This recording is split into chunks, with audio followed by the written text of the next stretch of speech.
Qulaqlar başımızın hər iki tərəfində yerləşən kiçik orqanlardır, amma çox vacib işlər görürlər.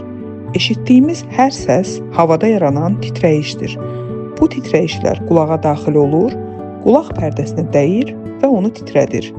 Sonra bu titrəyişlər qulaq içindəki çox kiçik sümüklər vasitəsilə gücləndirilərək daxili qulağa ötürülür.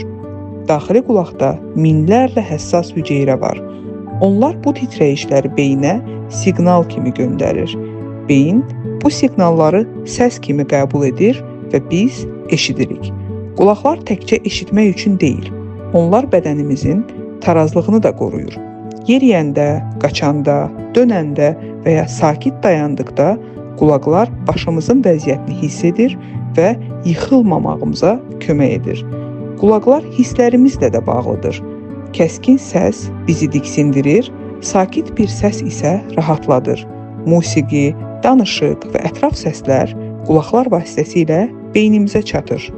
Qulaqlar sadə görünsə də, onlar bizə ətraf mühitlə əlaqələndirir, tarazlığımızı qoruyur və gündəlik həyatımızda böyük rol oynayır.